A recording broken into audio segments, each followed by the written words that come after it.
Welcome to Innovative Strategies with Bill Hasse. Innovative Strategy is a show designed to help people with their business and personal financial literacy, but not in the way that you have known. This is not your grandpa's financial literacy, as Bill uses his 30-plus years in the financial industry to stretch your financial box from, let's say about a 30,000-foot view of things. Bill and his guests have helped hundreds of clients achieve and surpass their financial goals. If you have any questions, please email Bill at Bill@BillHasse, that's Bill at BillHaase.com, or reach out to him right here at 216thenet@gmail.com.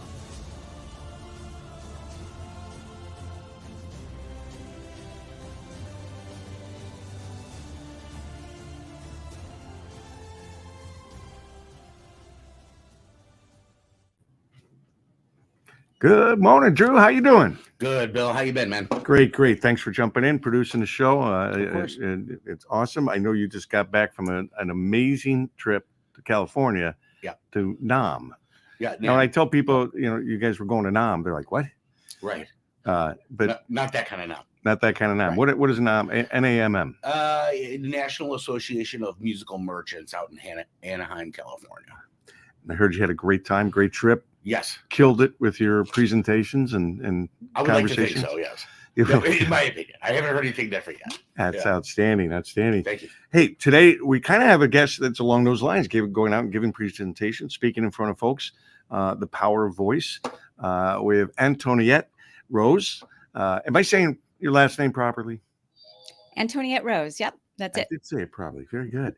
And I have the distinct privilege and pleasure of working with her. And, she works with a lot of speakers. She's in that industry, but she's very unique and special about it. So, Antoniette, please tell us what's your niche? What is it that you love so much about what you're doing? Thank you. Well, first of all, thank you for having me on, Bill. And Drew, I'm actually from that area. So fun to hear that you were there. Oh, nice.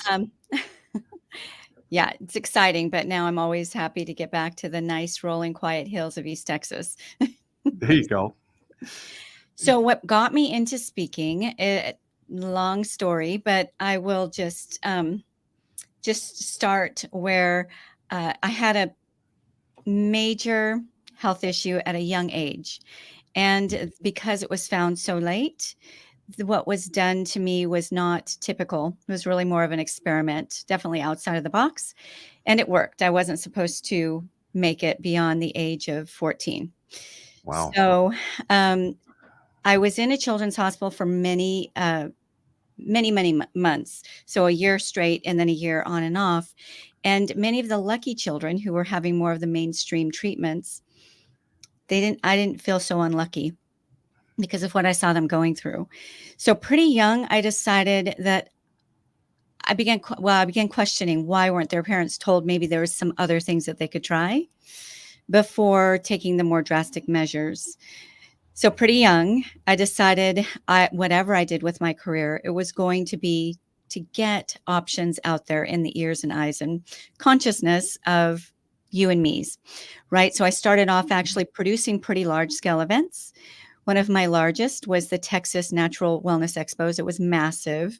And I did that. I was an event producer for about a little over 18 years, almost 20 years. Then I decided that wasn't enough. I wanted to get voices further, faster. And I knew that could only be done if I were to get speakers on other people's stages. So about 8 years ago, I switched. I'm now a speaker agent, and it's not just health and well-being, but it's also performance. So personal performance, business performance, professional performance, all of those good things, and I absolutely love it. I'll be doing this till I'm 100 and whatever. Yeah, it's interesting because, well, you either have an incredible fear of getting up in front of a lot of people and speaking, or you're natural and you do enjoy it, but it's still, you're not just educating, you're entertaining, right? Yes, that's a big part of it because we live in a sort of we want quick dopamine hits, right? Yeah, right. So it's what's funny is I myself do not love getting in front of people. I am like that coach that takes the team to the NFL and to the Super Bowl, and he's got the beer gut and all the things. Thankfully, I don't have a beer gut, but don't put him on the field, but he can get the team to the Super Bowl. And so Yeah, that's really me. I get speakers on stages that they love, that really get their messages out there. I get on stages myself, but that's not what I love. yeah. It's a fear, right? It's like people are, one of the biggest fears is either becoming an air traffic pilot or air traffic control person, or speaking in front of people are like two of the biggest fears. That is so true. in And career. one of the ways that I get myself and other people past that fear is basically get over yourself, right? It's not about you. It's about the people who need the message that you share. And Love once that. you can really shift from, this isn't about how people are going to receive me. If I'm eloquent, if I'm humorous at the right times, it's more about there are people staying awake at night wanting a solution, and I have that solution. Why lock it up? It's my duty to get that message out there. I love that because I always, like I tell my children, I said, when you go to interviews and things of that nature, just be yourself, just be who you are. And on stage, it's the same thing. You need to really be just who you are and be genuine. That comes across. People know when you're not being yourself. People also know when you're trying to sell them something. Yep. And in the speaking environment, that's one of the, I think, advantages I bring to the table is I have nothing to sell. I'm just trying to educate and teach. I'm not doing personal physical health, but I am doing financial health, which can lead to physical health. Money often does. Yeah. And sometimes it can lead to physical detriment, right? If you're too stressed about it and you're not looking at it quite right. So that was one of the things that really attracted me to you and your show, which I love, Bill. Thank you. Is the fact that you really do care. And you're absolutely right. That comes through. And honestly, we were all of us as a world were destabilized at the very same time, right? One day you and I could go talk shop, have lunch together, Right. and then we could go visit our grandmothers at their facilities and grab milk and toilet paper and go home. And then the next day we couldn't do any of those things. And then the next week we couldn't do any of those things. And it just really went on. Yeah. And none of us could have seen that really coming to that degree. And it was very destabilizing. So to be perfect is to be unrelatable. Scrappy is the new perfect. Nobody feels perfect. And you've even seen some of the biggies, some of the big influencers who have all the deepest pockets to get the glossy, beautiful video things done and photos done. And now these days, if you notice, it looks like they've taken out their cell phone and it's a selfie, and that's by design. They realize they have to be relatable. So embrace your imperfections because that's authentic. That's relatable, and that's going to connect with people.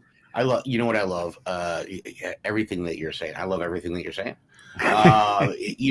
We here at the studios, we call that edutainment because in order to take the factor of people's attention span is everything, right? Authenticity is key. Right. Yeah. And you are selling something always. You're selling yourself, and then your product will follow because the character development of who you are is what people want to follow. So, everything that you're saying is awesome. I have a question for you, if you don't mind. Yeah, Drew. So, what are some of the biggest challenges that you face in the space that you're in on helping other people? Currently, right now, we've got a workforce crisis because everybody was like, I don't want to go back to that cubicle. And so the Fortune 5000s, really pretty much every major business and even small business is really struggling with attracting and keeping talent. So what that means is that huge exodus from the workforce. Every other person decided they were going to be a speaker. Have paintbrush. Gee, I thought they all went into consulting and advising, It's the new consulting. Yeah. Right, exactly. So the market, while while there was a whole new beautiful, I mean, there's always beauty from ashes, right? And one of the gifts that that terrible pandemic brought us was I was reading it was either Forbes or Fortune 500 because I need to find that. I keep quoting it. A couple of years ago, I was reading an article in one of those magazines, and they said what the pandemic did for us is really catapult us 30 years into the future with regards to the meeting space and the speaking space. So the way that we do business really changed. We all knew that there was a Skype out there was a Zoom out there, but it was kind of a last resort. And now it's a first go-to, right? If it works good there, then why hop on a plane or why get in a car? So that also really pivoted the speaking industry in that prior, there was about anywhere from 7,500 to 8,000 good speaking engagement opportunities prior to that. Now nobody's put a number to it because teams are hybrid. There's lots of corporate training opportunities that are now going virtual or at least hybrid, right? And there's just so many more opportunities for speakers. So there's that gift on the one side, and then there's the curse that you're kind of competing against people who've just picked up a microphone and they really don't have the backing that a more seasoned speaker has. Yeah. So that's just really, to me, that's the biggest challenge right now. There's been a huge shift in, number one, how speakers are hired and selected, and kind of a flood. Yeah, it's there. Well, there's been a flood in a number of industries that because we had, and that's when the show actually shifted. At the Great American Walkout, we shifted kind of from financial literacy into more of how to build a business from concept to success. Because you have 5 million people walk out in 1 year, and they're all going home. They're going to put a shingle up, and they think everybody's going to bang down their door because I was the big global corporate VP of sales, and I know things, and you want to learn from me. It's like, well, you do a really small niche, and nobody's knocking down your door because starting a business is complicated. It's hard. It's dedication. It's 24/7. Yep. And there's steps that you have to take that people aren't taking. So we shifted the show to try and help people understand the processes, procedures, and what it takes to build a business, trying to help them. But I want to go back to when you talked about perfect. I come from a strong German family, and I have members of my family who do think that they were perfect, and it runs in the blood. Fortunately, I fell on the other side of the tree, and I don't have any desire to even get close to perfect. But when you're talking, you're out there and speaking in front of people, the one thing nobody's going to know is if you goofed up. If you've made a mistake, you forgot to say something, you took too long on one area, one subject instead of getting all of the things you want to get out. Nobody sees that. Nobody knows that. Unless you bring attention to it, right? Yeah, unless you bring attention to it. And but it can throw you off as a speaker. Concentration is difficult. You're going to be on a stage for an hour, right? I'm preaching to the choir here, but I'm trying to help the listeners and folks out there that might be thinking about or involved in the speaking world. Yeah, your perceptions are absolutely right. I would love to speak to that, but I first wanted to say something about something you said earlier about going from corporate to starting your own business. I think there's definitely a fantasy about what that looks like. And what people don't realize is one of the greatest gifts of starting your own business is you get to pick what 80 hours a week you work, right? And they don't get the elbow grease that it takes to get into it. And that happens a lot with speakers too. I'm going to be a speaker, and I get this all the time as a speaker agent. You're going to get me that $10,000, $20,000 gig in 3 months, right? And they have no speaker assets. They have nobody vouching for them as a speaker. They may have spoken at the Rotary, a few things maybe through their business a few times, but they don't get that. And so I think we were really parallel, Bill, in our space with regards to that. People, the expectations are skewed in the wrong direction. Yeah. Well, the same people who think that they're going to make a lot of money right out of the gate because people want what I have to give until you realize you have to go find those people. Yep. They don't come to you, but it's a fascinating world. I'm fairly new at it, getting new into it. I actually just had a conversation with some ex-military folks, veterans, yesterday, in which we're going to get involved in bringing what I have to talk about to the military, Nice. and all the different associations across the country. And now you're one of our recommended speakers, so I'm excited about that. And I thank you so much for that. I appreciate it, because I have a passion for trying to bring out what I know and what I believe people want to know. And I've done some virtual conferences and speaking all over the globe, and I know there's starvation out there for people to understand how money relates, how they relate to money in their life and their situations and stuff. And it's important for them to learn how to do that. That's so true. Across the spectrum, right? I think that proper expectations is the first best step, and you really help your clients with that. And I'm hoping that I'm helping my clients with that, because then you're ready to put in that elbow grease and make the sacrifices, right? Maybe, I don't know, deliver pizzas if you have to do some sort of side thing as you're on the journey to get to that next level. Yeah, it's we call that starving artist, right? Yeah, right. It's the same thing, and so New World Media, right? So this is Real World Experience. Just so the listeners and the watchers understand the difference between influencers that go live and live stream versus speaker, because I think people are misconstrued on what that is. I speak to people all the time. I have this many followers. I have this. It's a whole different scenario. Can you explain the differences? That's excellent, Drew. So to call yourself a thought leader and an influencer, that's earned. Mm-hmm. Speaking is the way that you earn it. And it takes a lot of years. I think that a lot of people have this idea that they were overnight sensation. They just popped up out of nowhere.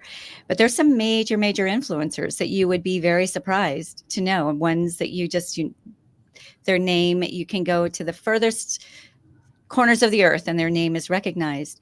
That started out, one in particular that we all know, the big guy. He started out as a cessation coach. Like, he would basically helping people get over smoking.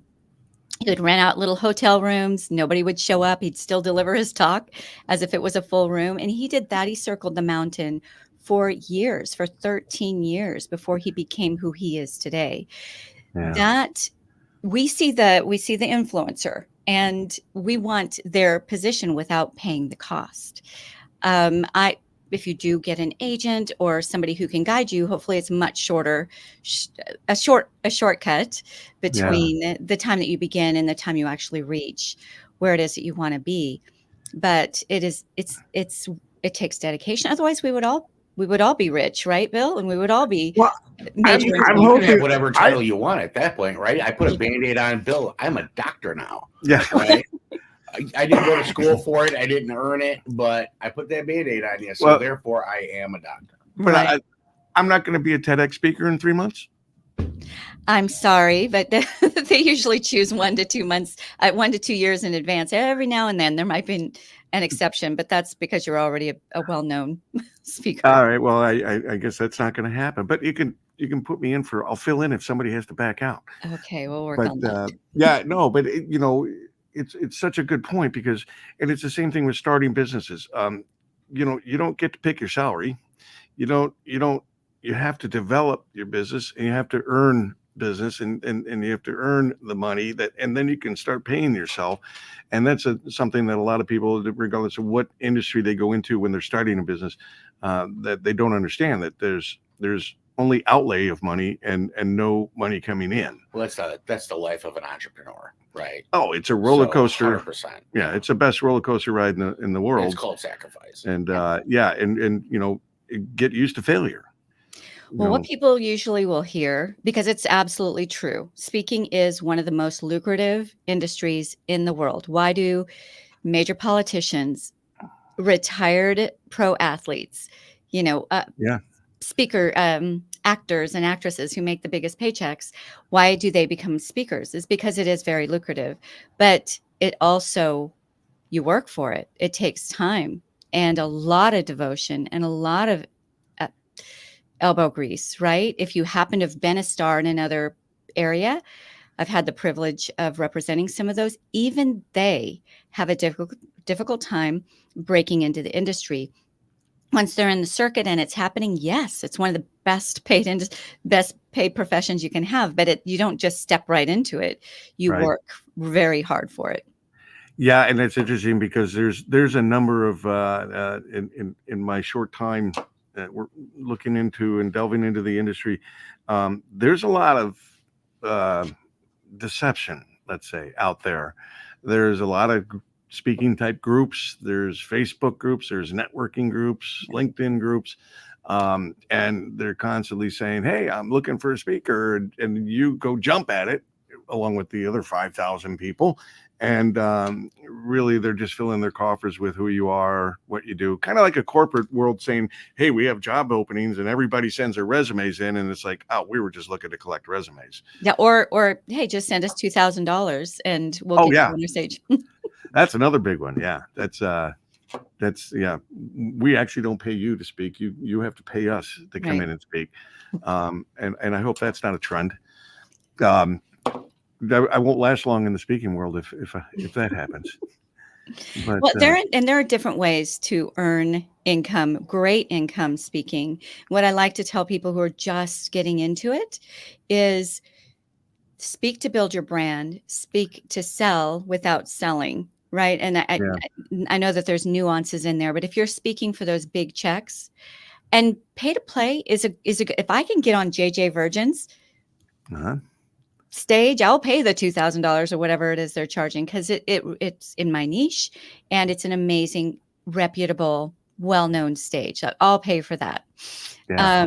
So done right, that can be a real thing. But there's a lot of shysters out there, as you pointed out.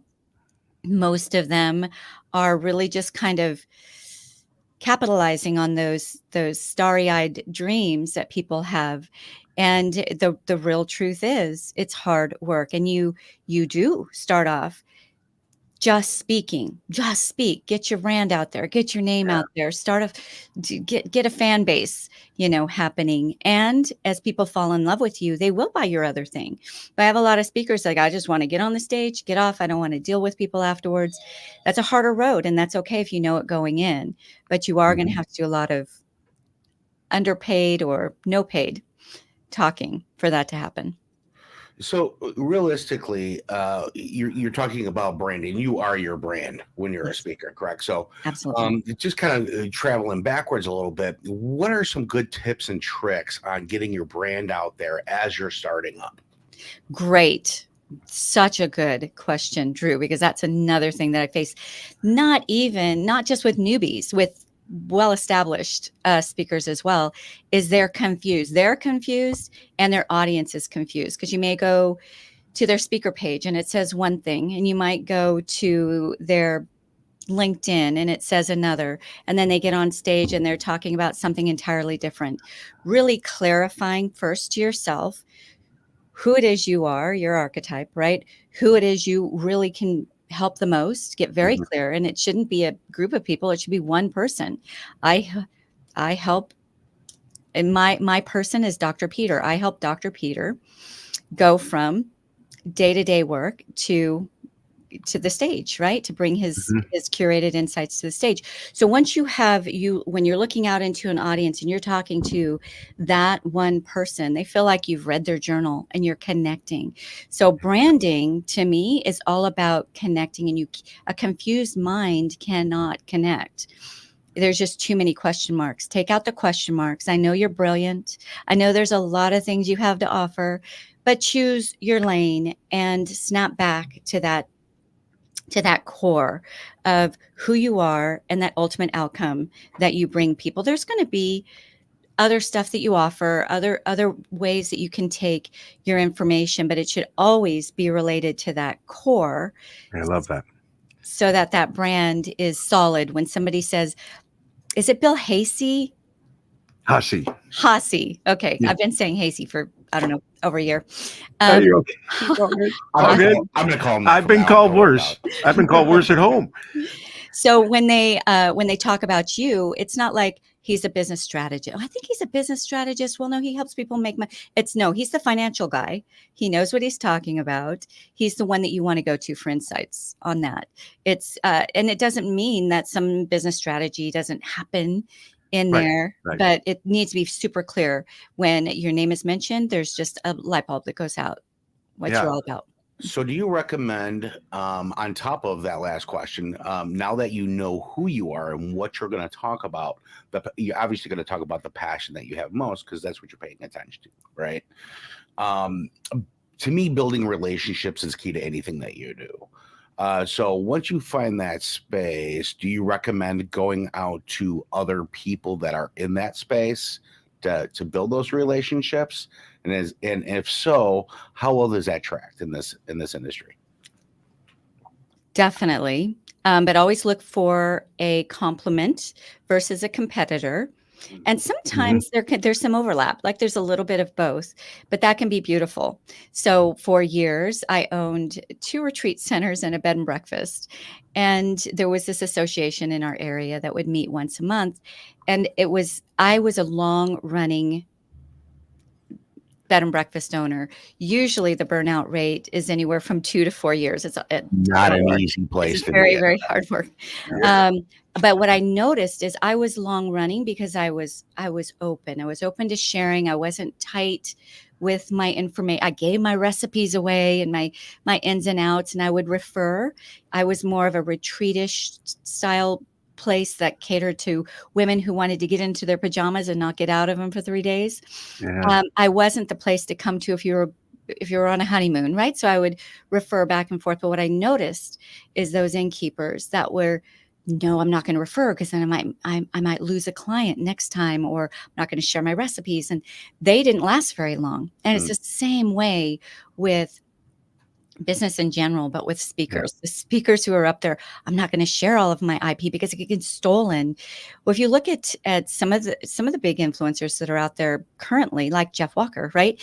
He will give you he'll give you his entire program in a weekend. People still, he's got an amazing business. People still buy because they want not just the information, but they want you to lock arms with them. They want the support that comes behind it.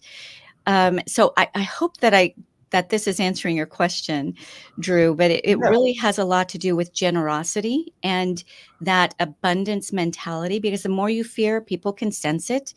And if you're only giving so much on the stage, then they're going to think you're only going to give so much once they pay you as well. Yeah, no, you answered my question. So, realistically too, once the data gets out there and it's already coming out of your mouth during a gig, right? And it gets out there, there's no way for that not to get stolen from somebody sitting out there. So would you say how it's presented is just as important as the data that you're giving to your clientele? Actually, how it's connected. So you and I could have the same exact script. We can have the same PowerPoints. We can deliver the same exact message. You're going to reach a whole segment of the audience that will not relate to me. I'm going to relate to a whole segment of the audience that will relate, So what that means is my experience, where I come from, my point of view, how I see things, how I communicate it can never be duplicated. You can have the material, like, why don't we just buy, we'll go back to Jeff Walker. Why don't we just buy his book? Everything is there, right? Why buy his program? Because they're buying you, Drew, they're buying me because I somehow connected that he's the one I can receive from and can give me that solution that I'm looking for. So that book you have, the Public Speaking for Dummies, isn't going to work. Oh, man. No, you know what? So here's a vibe I've been getting this year, and you just brought this up: collaboration, working with others that are complementary to what you're doing. And an example would be if you and I were to go speak together at the same place, you would be speaking more about the personal health of people, where I would be speaking more about the financial health that affects personal health. That's one example, but I'm seeing this more and more in some high level networking groups that they talk about working with others and being open to working with others. And yes, maybe not competitors, but and sharing ideas and thoughts, because you never know where that can lead to. And I can tell you, it can lead to some big things. Well, Bill, a lot of times too, and especially in the spaces that I own, competition is just another partnership waiting to happen. It is based on your mindset and your view on how you can motivate that to move forward. So when I do for my businesses and we do leadership development, I'll find somebody that'll specialize in how to create a team. And then I'll find somebody that will add on top of that. So now you have a team base that goes out there. And 9 times out of 10, people that you collab with their people will reach out and be like, I want the team. You know what I mean? So now it's adding value to all of you and not just one of you. You surround yourself with good people. That's right. And people that are better than you, it just raises. So if you have somebody that you're speaking at the same thing somebody else is speaking about, but you guys have good synergy together, then working together on a stage probably could be good. It props you up even higher, yes. I would imagine. But Antonia, yes. Before we take another step further with conversation, let's bring up a way in which folks can get in touch with you, and we don't want to inundate you with thousands of people who want to get on the public speaking circuit, but we certainly want to provide. We're trying to bring up the website, the web page. Well, that's great. Yeah. So, so this is my new podcast, actually, and it's speakpact.com. If you are a seasoned speaker and want to be a guest, or if you are a producer who hires speakers, that is a space to come to and really understand the ins and outs and these insider insights on how to really make it in a real life, real world way as a speaker. So that's speakpact.com. If you want to meet with me and have a conversation about my agency, possibly become a recommended speaker, which there's no cost, but you have to qualify for that. That's speakerbooker.com. Speakerbooker.com. So speakpact or Speaker Booker. Okay. Mm-hmm. But give it a couple months, folks, because I'm just getting in. Remember, competition is a good thing. So I would really like to talk to that just for a moment, if you're okay with that, Bill. Absolutely. Okay? Absolutely. So competition. So if it's direct competition, I'm even a little bit okay with that. But if you have a fear or whatever of that, then just, then go more with complementary versus competition. But think about businesses like Family Dollar and Dollar General. They're always right next to each other, right? Mm-hmm. Dealerships, auto dealerships, they're always right there. You would think they'd want to be on the other side of town. Yeah. Target and Walmart, right? They're almost always right next to each other. It's because competition actually attracts. It attracts your right fit client. So I'm going because I need my, I need to buy a fixture for my bedroom. I want to buy something for my bedroom. Yeah. So I go to Walmart. They don't really have what I want. Well, I'll just hop right across the street and go to Target. Same thing with you. Like you might have come and heard me speak, and I'm telling you all about how to really make a viable business and a strong revenue through the power of your voice and the power of speaking. And for some reason, you're just, I'm almost there, but you're not quite connecting with me. And then Bill gets up on the stage next, and he's talking about a little bit different, really how to make it financially and how to get financially stable, but just in a little bit different way. Maybe that can feel like competition, but if you're the one that they're going to resonate with the best, and you're going to be the best client, you are going to be the best person for that client. That's what I want. Who wants clients that aren't the perfect fit? Right. So right. Don't fear competition. No, and that's a very important lesson for all, startups and business owners is you do not want a client that's not a good fit, because they will drag you down and take a lot of your time. And they will talk good things about you, but they're disruptors basically. Yes. But I like what you're saying, because what I would keep thinking in my mind is every major city has like a restaurant row, right?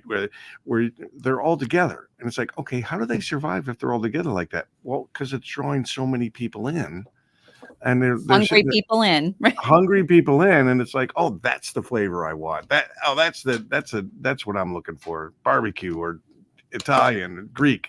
Yeah. But I like that, and it's, as a speaker, you have to understand you're not going to relate to everybody. You can't touch every person's heart.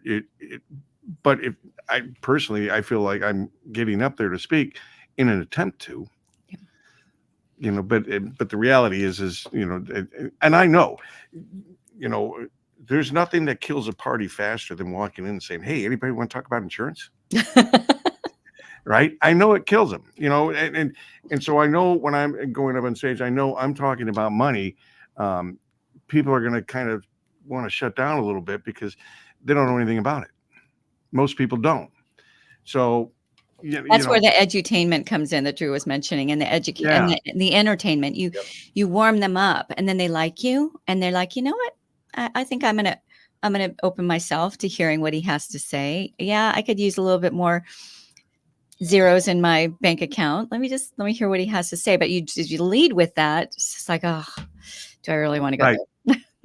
Right. And the opening, that's where the opening becomes such an important factor, right? Yep. It's going to set the tone of whether or not somebody's going to listen to you. Yep. And whether or not they're going to resonate with what you're saying. So you need to set that fairly quickly. And we have to do the same thing on radio, and you do it on your podcast, I'm sure. What's the catchphrase? We have a title today. It's Speak Up with the Power of Your Voice. That attracts attention, or maybe it turns you off. Right. And the heavier your subject matter, the more you need to get funny, even if you don't think you're funny. And I don't think that I'm naturally intense. I'm not naturally just light and the life of the party and funny. I'm a research nerd, a details nerd. I love that. But it's a learned concept. So when you are speaking, and I had some brilliant speakers on my stages, and I realized just because they're brilliant doesn't make them a good speaker. Like their minds would just go too much, right? I'm Italian. So you don't go and pour the whole pot of pasta on everybody's head, because it could be your favorite meal in the entire world, cooked by your grandmother, right? Cooked by the best. And what do you do when you're full?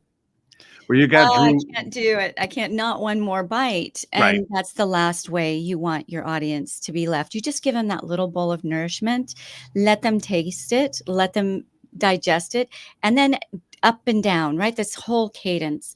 Let's get heavy, because the subject matter is heavy. And then let's come back up and have a little lightness. And then we can dip down back into the nitty gritty and then come back up. So it's definitely a rhythm, and there's not natural born speakers. There are some who just kind of step into it a little bit more enthusiastically, but everybody really needs to learn how it's really done if you're going to truly connect with your audience. Yeah. Natural born talker does not translate into natural born speaker. Right. Because we know lots of folks, and you're making Drew drool here, Mr. Cappuccino, Mr. Italian, and I love Antoinette, the hand gestures. So true Italian. So I'm shy Italian. I'm a Chicago Italian, right? Oh, okay. All right. And when Grandma cooks pasta, she will keep it on your plate until you get up from the damn table. I remember being little and my plate was like this, and I had to eat it all. And it's now, if they that's just the first course. If they don't want it, and I'm sure you'll agree with me on this. If they don't want it, you'll get this. What, you don't like my cooking? All right. It was no good. No, Grandma, that was like my fifth plate. I gotta go. I'm full. You're breaking my heart. See, and I loved when I was over in Italy, and I loved going to the corner diners because you'd see the little old man stirring a big pot that's over his head, making the sauce, and you just knew you're getting good stuff. Yeah, these Americans who think a pasta sauce can be made in a day. What are they thinking? Yeah, I'll just throw that down in an hour, and we're having pasta. Thank you for calling it a sauce, by the way. We call it ragu. You twist the jar open, throw it in the microwave, you're all good. Right.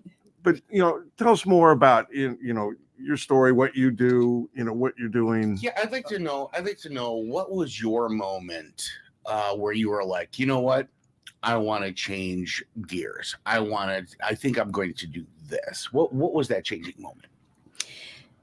So my events were hugely successful. Thousands of people came to this, and there's reviews all over online where you can see people the testament to this. I'm in a little town in Texas, and I am a nester. Like I love to be home. So I didn't want to travel really far to the bigger cities and Dallas was an option to hold these very large events. So I made deals with the different hotels, and I would fill up our whole little city of hotels with these events. So I was really proud of them, and proud of the fact that I was able to bring that kind of oomph right into our fairly small town. This would have been Tyler, Texas back in the day. I was very proud of that, but even that level of event production takes a lot out of you. And because of my subject matter back then, the ones who were wanting to sponsor the event were the big, some pharmaceutical companies, the big hospitals, even Chick-fil-A.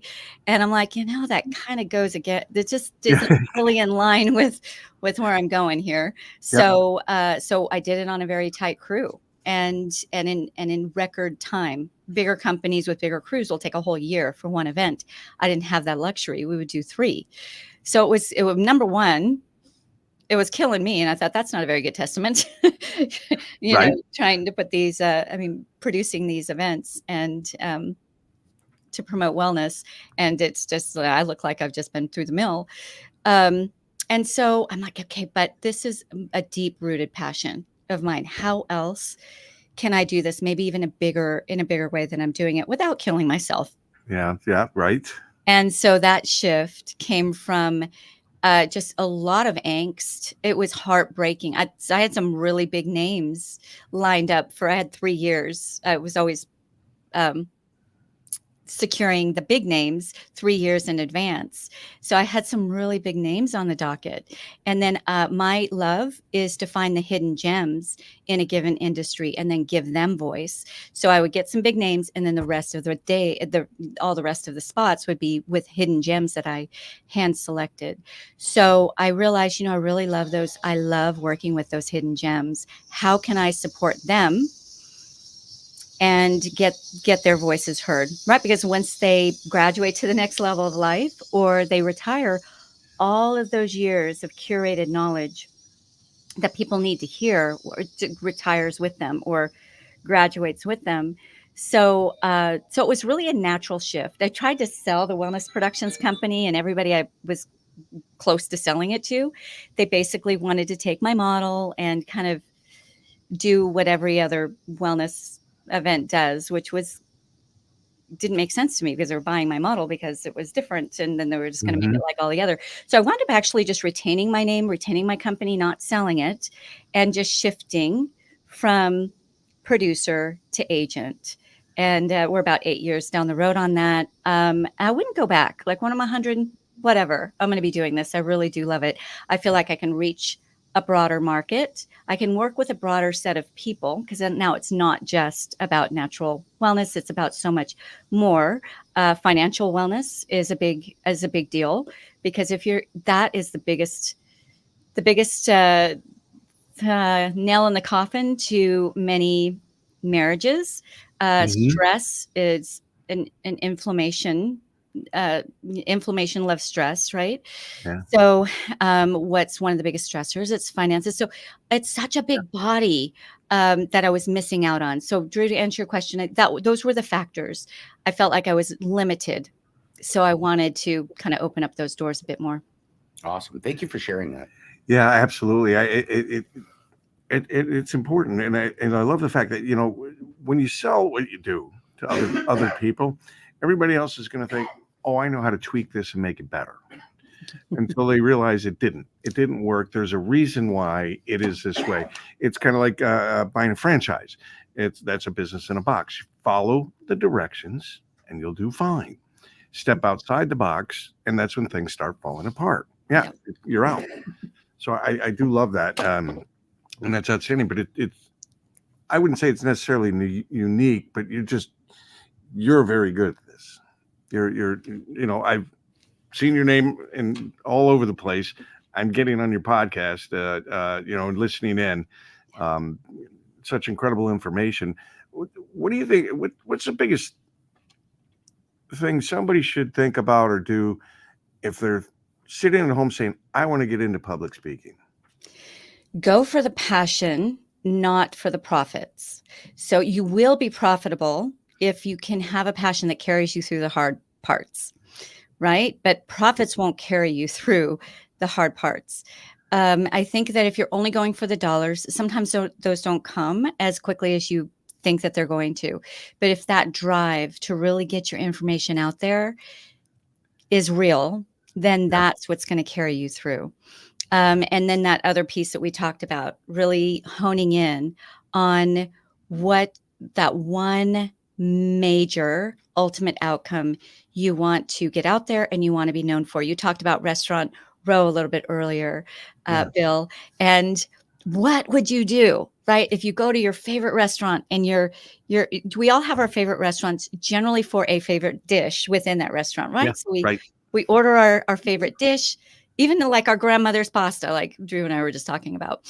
And then they decided to experiment with the recipe or change it up. We're like, what did you do? Why would you do that? Right. And that's the same thing with your brand. People are creatures of habit. They want to know what to expect. If they come to you for a certain advice or to your show for a certain body of information, and you just kind of switch gears dramatically on them, they're going to say, well, wait a minute, what happened? Right? What'd you do? You don't want to ever be a ricochet. You can always micro-calibrate, stay relevant. Yep. You're evolving. So with you want your audience to evolve with you, but you do it in micro calibrations, not whiplash. I will tell you one of the biggest frustrations I've had recently was I knew at the end of December that my wife's and my favorite restaurant was going to close and for 2 months open up as a ramen noodle restaurant because the owner is trying to figure out whether he wants to open a second one. And he's not going to be serving any of the dishes we love so much. And you're right. It's one particular dish for each, my wife and I. And I was so frustrated because I wanted to get there to eat before at the end of December came, but I caught the flu. Oh. And so and we had this whole big dinner planned. There was 8 or 9 of us going. I know the owner well. He had us well set up and took care of everybody, but everybody got to go but me. And I'm so bummed because now I have to wait until March before he reopens up and I can get back in there and have some of my favorite dishes. So I get that concept, yeah. But that's great for people getting started. And the other thing is you're going to fail. There's going to be things that don't work well, don't go over well. And trust me, that's just being an entrepreneur. I mean, the definition of a winner is it's a person who failed many times but never gave up. Mm-hmm. You're going to get rejected. You're going to get lots of no's, but there are so many quotes out there and anecdotes of real life anecdotes of how you're only closer to succeeding by your next rejection or failure, right? That means you're one step closer to succeeding. It's stepping stones. So I want to be silly for a minute. So we have a caller that popped in, Mr. Ken Jones. Would like to know, does it really work? You envisioning the audience in their underwear? Because that is an actual question, I believe. I hear it all the time. I've tried it. It didn't work for me. I think it depends on the individual. What works for me is envisioning the faces of all the Dr. Peters. That really works for me. I don't see any unfamiliar faces when I'm up there on stage. I only see Dr. Peters. So that's what works for me. But if you happen to have a silly sense of humor and you can actually feel that, it's more than just, okay, I'm going to go up there. I'm going to envision everybody with their underwear on. I would want to go, oh my gosh, I'm a little bit of a prude. But it's more than just saying I'm going to do this thing. You really have to feel into it and you have to feel into your talk. So it's kind of the same thing. It's like a script or a strategy on paper, and versus in practice. And the only way that it can get real and be effective is when it gets to you on a cellular level. No, well put. I can tell you from my experiences, I've spoken in front of as many as about 900 or 1,000 people. And one of the things that occurs to me from time to time is you're trying to reach out to people and look at folks, but it gets blurry because it's like, okay, I got to look at folks over here. Then I got to look at the folks over here, and I got to spread out, the sections so that each feel like I'm reaching out to them. Amount of attention. Yeah. And you're concentrating on things like this while you're also trying to give your talk. It's a game of golf. It's right? It's much like that. Yes. Yep. It's here I am talking with my hands and you'd think I'm Italian, but You're doomed. You're in a room full of Italians. So what can you do? There's a lot that goes on in your head when you're speaking in front of people, and it's not just what you're concentrating on trying to provide and talk about. It's one of my speakers, brilliant. You would love him. He traveled the world with Zig Ziglar for 29 years. I've been saying 24 years. He corrected me yesterday. It was 29 years. He was his main right-hand speaker, Brian Flanagan. Okay. And something he does before every talk, which is incredible, is he actually gets with the host and gets some real life names of some of the people in his audience. And I mean, he's not in his 20s or 30s anymore. And he actually memorizes those names, and not all of them, obviously, especially depending on the size of the audience, but enough where he feels like he's got a good sampling of the audience. And then above and beyond that, he memorizes some details about them, maybe where they work, where they're from, some sort of detail about them, so that he actually can utilize that in his talk and relate. He becomes a hero because he actually cared enough about knowing people in the audience. And he's been practicing that for years. Me, on the other, isn't that amazing? You're not just using first names. You're not just saying a Mike or a Tom or a Sue or, It's just the full name from wherever they're from. Yeah. Yeah. Well, you have a hard time remembering your own name sometimes. So, So for those of us where we're maybe not. That's just from issues from earlier in life. But correct. I got you. But what I do when I see faces, I'm seeing. When I say I see only Dr. Peter, obviously I'm seeing the face that I'm looking at, but I'm seeing that person that I know that I can help and who I'm familiar with. And if I can truly help them, then I'm going to connect with them because I already know my person, my Dr. Peter, intimately with regards to what keeps him up at night, what problems he wants to solve in his life, what's bothering him, what makes him happy, what he probably had for lunch, right? I know enough about him that when I'm looking at those faces throughout the audience, I'm really speaking to the person that I know I can help the most. Yeah, and so crucial. I love that too, because it's if you're passionate about what you're speaking about, you believe in it, you believe that what you're doing and that you're there to help people live a better life. I mean, that makes a lot of difference, right? And instead of just going out and regurgitating, it's for me, I like doing this show, and I've done some TV shows, and I always had people say, you need a script. And I'm like, no, a script is cold. Just having a conversation like we're having here, it's robotic, right? I mean, it's just so much more engaging. We were out in California, my partner and I, we rehearsed a little bit here and there. We were a little nervous, getting up there, and you're talking about 300 people in seats, 200 standing behind them, and about 10,000 walking behind them at a convention center. And we don't do that for a living. We run studios, right? Right. For podcast and live stream. So we get up there and we're backstage. We got our mics. We're ready to walk on stage. My partner looks back to me and goes, "Forget everything that we rehearsed. We're just going to go out there and we're going to do what we do." So we did, and he carried us, which was awesome. Mm-hmm. And one of the things that I do, so in the Italian world, and I'm sure she'll agree with this, is when you talk to somebody one-on-one, you make sure you make eye contact, so you're talking to them. So as I'm out there, what I'm doing is I'm going face to face. I'm making eye contact.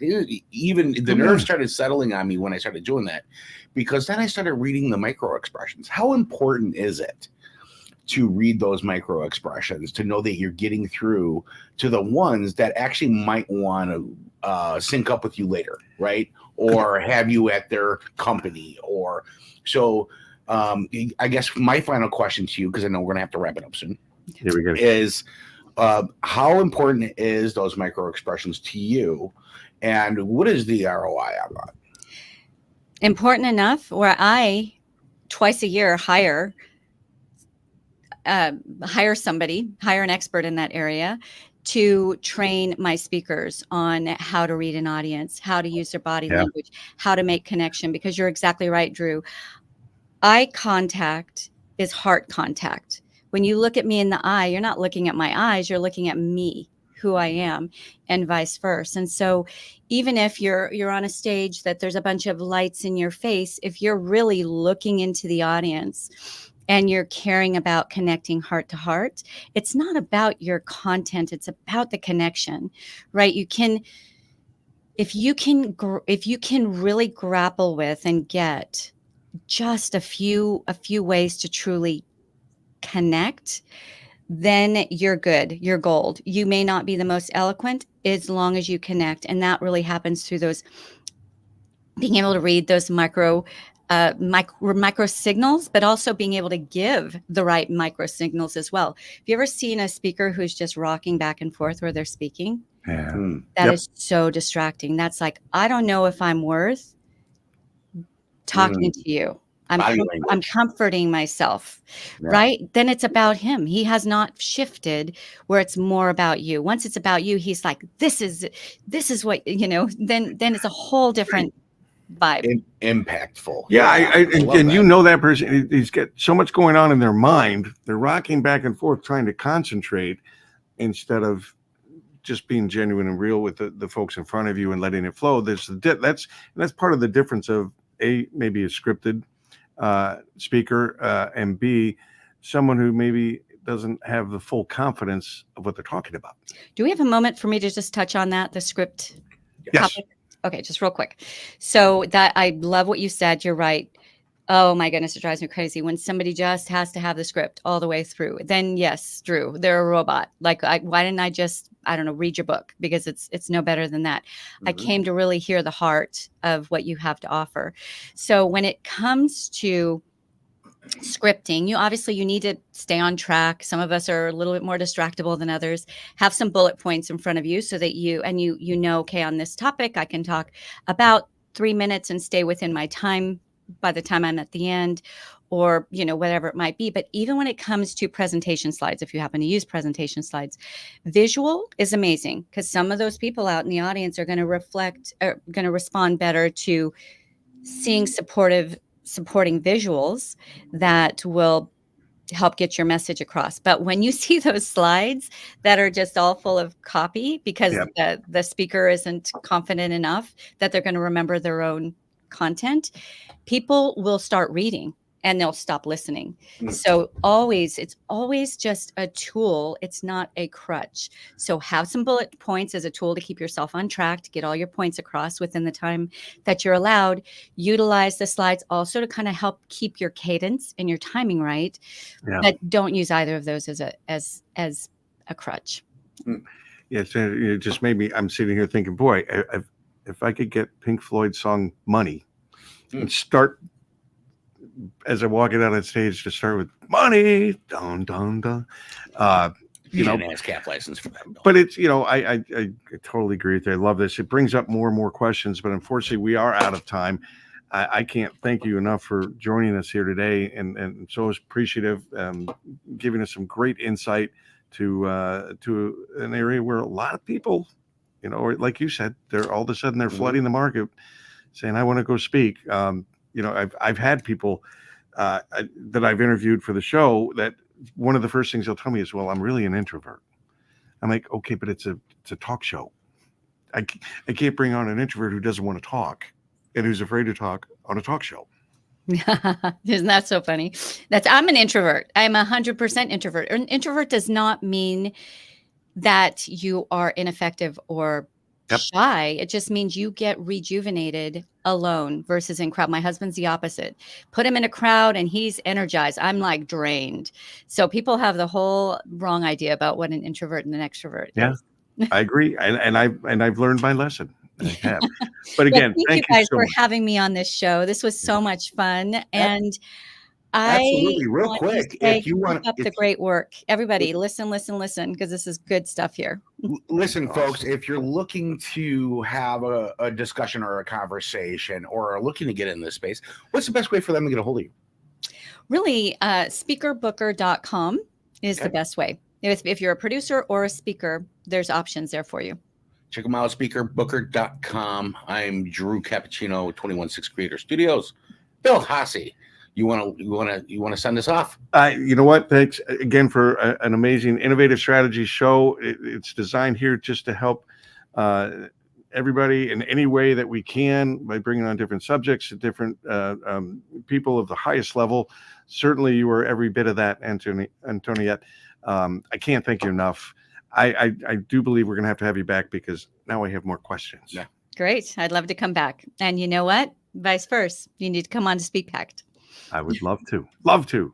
All right. My book should be out this month. So after that, I'm looking to get on the podcast tour. Let's do it. Okay. We'll do it. All right. Thank you. Ciao, ciao for now. Okay. Bye.